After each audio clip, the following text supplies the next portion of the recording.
Hi friends, ఈరోజు వచ్చేసి chicken biryani చేద్దాం అనేసి చికెన్ అయితే తీసుకున్నా. అండ్ ఇక్కడ వచ్చేసి చికెన్లో 2 స్పూన్ల అల్లం వెల్లుల్లి పేస్ట్, పసుపు, ఉప్పు, కారము, నిమ్మకాయ అండ్ పెరుగు అయితే కలిపి పెట్టుకున్నాను ఒక గంట సేపు ఫ్రిడ్జ్లో. అండ్ టైం ఉంది కదా అని చెప్పేసి ముందే కలిపి పెట్టుకున్నా. పొద్దున్నే మా హస్బెండ్ లేవగానే పోయి చికెన్ రైస్ అయితే తీసుకొచ్చిండు. అండ్ ఇక్కడ వచ్చేసి కారం అయితే 4 స్పూన్లు వేస్తున్నా, ఎందుకంటే ఇది కారం లేదు, షాప్లో తీసుకొచ్చింది కదా, అంత కారం ఏం లేదు. లాస్ట్ ఇయర్ అయితే మా అమ్మ కారపొడి పట్టించుకొచ్చింది కానీ ఆ కారం అంతా పురుగులు పట్టింది. ఇక ఇదైతే ప్యాకెట్ తీసుకొచ్చినాం, అంత కారం ఏం అనిపించట్లేదు. అండ్ బిర్యానీలో స్పైసీగా ఉండాలి కదా అని చెప్పేసి 4 స్పూన్లు అయితే వేసిన. ఎంత కారం వేసినా కూడా కలర్ వస్తుంది కానీ కారం అయితే అనిపించట్లేదు. అండ్ ఇక్కడ వచ్చేసి కారం కోసం మసాలా కొంచెం ఎక్కువనే యాడ్ చేసిన.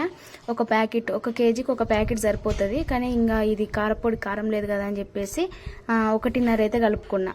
ఒక ప్యాకెట్ హాఫ్ ఇంకొక ప్యాకెట్ అయితే మిక్స్ చేసిన. అండ్ ఇక్కడ వచ్చేసి పెరుగు యాడ్ చేసిన 2 స్పూన్లు. అండ్ కొంచెం నిమ్మకాయ, సగం ఒక్క నిమ్మకాయ అయితే మిక్సీ చేసిన. అండ్ ఒక గంట సేపు ఫ్రిడ్జ్లో పెట్టినా అని చెప్పిన కదా, అండ్ మనం ఎంతసేపు ఫ్రిడ్జ్లో పెట్టుకుంటే అంత మంచిగా ముక్కకు పడుతుంది అనమాట. అండ్ ఇక్కడ వచ్చేసి నిమ్మకాయ విండేసి పక్కకైతే పెట్టిన. అండ్ బియ్యం కూడా నానబెట్టిన అనమాట, నానబెట్టి పక్కకు పెట్టుకున్నా. పొద్దున ఎప్పుడో పక్కకు పెట్టుకున్నా, మధ్యాహ్నం వరకు వెయిట్ చేసిన, ఎందుకంటే కొత్తిమీర పుదీనా మధ్యాహ్నం తీసుకొని వస్తా అన్నాడు. ఇక దానికోసం అయితే మధ్యాహ్నం వరకు వెయిట్ చేసిన. అప్పటికే 1:30 అవుతుంది. ఇక రాగానే సీరియస్ అవ్వగానే ఆయనే ఉల్లిపాయలు కట్ చేస్తాడు అనమాట. అండ్ ఇక్కడ వచ్చేసి ఉల్లిపాయలు కట్ చేయడం పెద్ద టాస్క్, కళ్ళు మండుతాయి అని చెప్పేసి ఆయన అయితే కట్ చేస్తాడు. ఇంకోటి ఏంటంటే నన్ను కూల్ చేయడం కోసం కూడా, అందుకని అయితే ఉల్లిగడ్డలు అయితే కట్ చేసి పెడతాడు. అండ్ క్యూటీ బర్త్డే వ్లాగ్ వచ్చింది కదా, నేను మొన్నటి నుంచి అడుగుతుంది అనమాట నన్ను, మమ్మీ ఏం గిఫ్ట్ ఇస్తున్నావు, నాకు ఏం గిఫ్ట్ ఇస్తున్నావు అని. అండ్ ఆ రోజు కూడా కావ్యకి గిఫ్ట్ ఇచ్చింది, నువ్వు మాత్రం నాకు గిఫ్ట్ ఇవ్వలేదు, నువ్వు పప్ప అసలు గిఫ్ట్ ఇవ్వలేదు నాకు అని చెప్పేసి అంటుంది. నేనైతే కొంచెం సాడ్గా ఫీల్ అయినా. అసలు ఎప్పటి నుంచో అనుకుంటున్నాం తనకి ఏదైనా గిఫ్ట్ ఇవ్వాలని చెప్పేసి. అండ్ తను 2 చూస్ చేసుకుంది, ఒకటి పిజ్జా, ఒకటి సైకిల్. సైకిల్ అయితే ఎప్పటి నుంచో అడుగుతుంది. అండ్ సైకిల్ విషయానికి వస్తే నువ్వు ఫస్ట్ ర్యాంక్ తెచ్చుకో, సైకిల్ కొనిస్తా అన్నాడు. ఇంకా ఎగ్జామ్స్ అప్పుడు మేము లేము, పెళ్ళి అని చెప్పి మా ఊరికి వెళ్ళిపోయినమాట. అందుకని ఇంకా ఫస్ట్ ర్యాంక్ పోయింది. తర్వాత ఇంకా ఈ సైకిల్ బర్త్డేకైనా వస్తుందేమోనని ఆమె ఎక్స్పెక్ట్ చేసింది. అండ్ ఇంకో విషయం ఏంటంటే ఇంకా శాలరీ లేట్గా రావడము, మొన్న ఏసీ కొనడం, ఇవన్నీ ఖర్చులతో పాటు ఇక సైకిల్ కొనడం వద్దులే, శాలరీ వచ్చాక కొందాంలే అని చెప్పేసి అన్నాడు. అండ్ అన్నాక కూడా ఈమె అడుగుతాను, నాకు కూడా మస్తు బాగా అనిపించింది. ఎందుకైనా కొనియాలని చెప్పి నా మైండ్లో రన్ అవుతుంది. ఇంకేం చేస్తాం చెప్పండి, మనం బాధపడు వరకే. వాళ్ళు అన్నీ ఆలోచించుకోవాలి, మనీ ఎట్లా ఏంటి, ఖర్చులు ఏంటి అని చెప్పేసి వాళ్ళు ఆలోచించుతారు. మనమేమో కొనియాలని మనం ఉంటాం. పాపం కొంచెం ఇబ్బంది పెట్టిన, అడిగింది కదా కొని అని చెప్పేసి. ఇక దానికోసం మాకు డిస్కషన్స్ అయినాయి. లేదు ఇప్పుడు వద్దు అమ్మ చెప్పింది అని ఆయన అంటాడు, లేదు కొనియాలి, ఆమె నన్ను రోజు అడుగుతుంది. అవునండి, ఈమె తెలిసి అడుగుతుందో తెలియక అడుగుతుందో కానీ రోజు అడుగుతుంది, మమ్మీ గిఫ్ట్ అని చెప్పేసి. ఏం గిఫ్ట్ ఇవ్వాలి, నా అక్కడ ₹1 ఉండదు. అంటే మనీ ఉంటుంది, బట్ ఏంటంటే ఖర్చు చేయాలంటే మనం మేమిద్దరం అనుకొని చేయాలి కదా. ఏదన్నా స్పెషల్గా నా కోసం పిల్లల కోసమైనా కొనాలంటే ముందు మేమిద్దరం డిస్కషన్ చేయాలి. అండ్ నా సొంతంగా నేను జాబ్ చేసి ఖర్చు చేసే టయానికి అప్పుడు ఏదంటే అప్పుడు కొనియచ్చు. అండ్ మొన్న మా హస్బెండ్ బర్త్డే అయినప్పుడు కూడా పాపం తన మనీతో తనకే పార్టీ ఇచ్చిన అండ్ సెలబ్రేట్ చేసిన. కొంచెం డిఫరెంట్గా అనిపించింది. ఏంటంటే నా మనీతో చేస్తే బాగుండు, పాపం తన మనీయే ఖర్చు చేసిన, అందులో సర్ప్రైజ్ ఏముంటుంది అనిపించింది. కానీ కొంచెం హ్యాపీగా ఫీల్ అయ్యండి, ఎందుకంటే నా కోసం టైం స్పెండ్ చేసింది కదా అని చెప్పేసి. అండ్ 2 పిల్లల్ని ఇంటికాడ వదిలేసిపోయినా షాపింగ్కి. అండ్ ఏంటంటే తనకి నచ్చిన షర్ట్ కొనుక్కరావాలని చెప్పి 2-3 షాపులు అయితే తిరిగిన. తనకు నచ్చిన కలర్ అయితే తీసుకురావాలని చెప్పి, ఆయనకు బాగా నచ్చింది షర్ట్ అయితే. అండ్ ఇక్కడైతే కర్రీ ప్రిపేర్ అయింది. అండ్ రైస్ కూడా పక్కకు పెట్టుకున్నట్టు. ఇక్కడ వచ్చేసి బిర్యానీ గిన్నెకి రెడీ చేస్తున్నా. ఆయిల్ కొంచెం గీ యాడ్ చేసిన, గీ కొంచెమే ఉంటుండు, ఇక అది కూడా వేసిన అన్నట్టు. కొంచెం ఉన్నా సరే కింద అడగంటకుండా ఉంటుంది అని చెప్పేసి ఆ కొంచెంని కూడా వేసిన అన్నట్టు. ఇంకా ఇక్కడ వచ్చేసి గిన్నెకి మొత్తం అప్లై చేసుకుంటున్నా. ఆయిల్ ఉన్నది, కొంచెం ఆయిల్ ఎక్కువనే పడుతుంది దీనికి. ఆయిల్ ఎక్కువ ఉంటేనే కొంచెం టేస్ట్ అనిపిస్తుంది. క్యూటీ, నీకు ఎలాంటి గిఫ్ట్ కావాలి? సైకిల్ గిఫ్ట్ కావాలనా? పప్పని అడుగుదామా? పప్పని అడిగితే అద్దంటాడేమో క్యూటీ, అడుగుదామా? నీకు సైకిల్ ఇష్టమా డాడీ? ఎందుకు మరి నీకు సైకిల్ అంటే అంత ఇష్టం చెప్పు నాకు.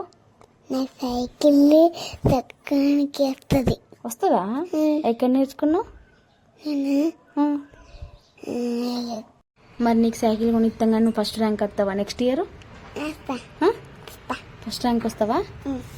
సరే. తనకి ఈ మాటలన్నీ ఎక్కడ నేర్చుకుంటుందో కానీ భలేగా మాట్లాడుతుంది, క్యూట్గా. అండ్ మాటలతోనే ఐస్ చేస్తుంది, మమ్మీ నాకు ఇది కావాలి అది కావాలని. అండ్ నెక్స్ట్ వాళ్ళ పప్ప ఈమె అడిగినాక కాదన రెడీగా ఎంత కష్టమైనా సరే కొనుక్కొస్తాడు అన్నమాట. అండ్ క్యూటీ పప్ప నువ్వేది చెప్తా తింటాడా? పప్పు ఇష్టమా మమ్మీ ఇష్టమా నీకు? పప్పు ఇష్టమా? మమ్మీ ఇష్టం లేదా? ఇష్టమండి.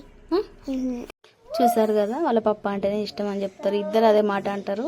కానీ నేనేమో వాళ్ళ ఇష్టాల కోసం పోరాడుతూ ఉంటా, వాళ్ళేమో మా పప్ప అంటేనే ఇష్టం అని చెప్పేసి అంటారు. ఒక్కొక్కసారి ఇద్దరు అంటే ఇష్టం మమ్మీ అని చెప్తుంది, ఒక్కొక్కసారి ఏమో పప్ప అంటే ఇష్టం అంటది. కొంచెం వాళ్ళ పప్పనే ఎక్కువ ఇష్టం, ఎందుకంటే ఇంకా ఆయన నాకన్నా ఎక్కువ ట్రీట్ చేస్తాడు వాళ్ళను.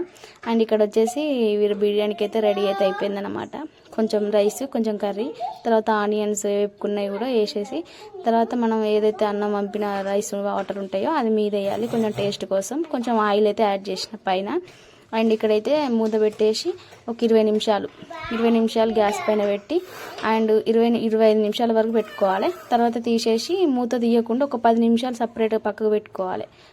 తీయగానే గ్యాస్ ఆఫ్ చేయగానే అయితే మూత తీసి చేయకూడదు, ఒక 10 నిమిషాలు పక్కకు పెట్టుకుంటే ఇంకా మంచిగా ఉంటుంది అనమాట. ఇక్కడ వచ్చేసి అన్నీ పర్ఫెక్ట్గా ఉడికినాయి. అండ్ నాకు బిర్యానీ సెంటర్లో కొనుక్కొచ్చిన దానికంటే నాకు ఇంట్లో ప్రిపేర్ చేసుకున్న దానినే ఎక్కువ ఇష్టం అనమాట. ఎక్కువ ఇష్టమే కాదు, ఎక్కువ కూడా తింటా, ఎందుకంటే బయట అంత నాకు నచ్చదు, కానీ ఇంట్లో రెడీ చేసుకున్నది మంచిగా తింటాం, ఇంట్లో ఫ్యామిలీ మెంబర్స్ని కూడా. ఇక్కడైతే వాళ్ళ పప్ప సైకిల్ కొనుక్కొని అయితే రాని వచ్చిండు. అండ్ క్యూటీ ఆల్రెడీ సర్ప్రైజ్ ఉందా పప్ప నాకు, కళ్ళు ముయ్యగానే ఫస్ట్ ఆమె అదే మాట, సర్ప్రైజ్ ఉందా పప్ప నాకు తెలిసి పప్ప నాకు గిఫ్ట్ ఉందని అంటుంది. ఇది వచ్చేసి బయట పెట్టి ఆయన కర్రీ తీసుకొచ్చేటప్పుడు, కర్రీ కాదు కొత్తిమీర ఉన్న పుదీనా తీసుకొచ్చేటప్పుడు తీసుకొస్తే దీన్ని కవర్ చేయలేక నా ప్రాణం పోయింది. ఆమె బయటకు వచ్చాడు డోర్ తీసుడు అద్దు క్యూటీ బయటికి పోవద్దురా, బయట బాగున్నది ఇది ఉన్నది అది ఉన్నదని నేను చెప్పినా కూడా ఇంటలేదు. ఏం లేదంటే చెద్దరి కింద ఏంటిదని అడిగితే ఉన్నది కరుతుంది, అది పోవదాడికి పొడుతుంది అని చెప్తే సరే అని తీయలే వాళ్ళు అంతసేపటి దాకా. ఇంకా వాళ్ళ పప్ప రాగానే చూపెడితే ఎంత హ్యాపీగా ఫీల్ అయిందో. హ్యాపీనెస్ కోసమైనా ఏదైనా చేయాలనిపిస్తుంది. ఇక్కడ వచ్చేసి వాళ్ళు సైకిల్ తొక్కి బాగా కష్టపడినట్టు వాళ్ళకు కోకోనట్ వాటర్ తాగిస్తాడు. మా కుషిగానికి ఇక మోషన్సే బాగా ఇబ్బంది పడుతుండే, ఆమెను కూడా బయట తీసుకుపోయిండు. ఎందుకో ఈ నెల కష్టంగా అనిపించింది. 1 నెలలో ఏసీ కొనడం, బర్త్డే పార్టీ రావడము, మళ్ళీ మేము 2 నెలలు ఇంటికాడ ఉండి రావడం, ఇవన్నీ ఒకటేసారి అనిపించింది. కానీ ఇక వాళ్ళ హ్యాపీనెస్ చూడాలంటే ఇక ఇవన్నీ తప్పనిసరి కాబట్టి ఇక అవన్నీ చేయాల్సిందే అని చెప్పేసి కొనాల్సి వచ్చింది. అండ్ ఇది కొన్నాక ఇంట్లో పెద్ద ఫైటింగ్ అయ్యింది. ఒక సైకిల్ ఇద్దరు తొక్కుతాను ఏడ్చుడు, దానికోసం మేమిద్దరు నొల్లు పెట్టుకున్నాడు.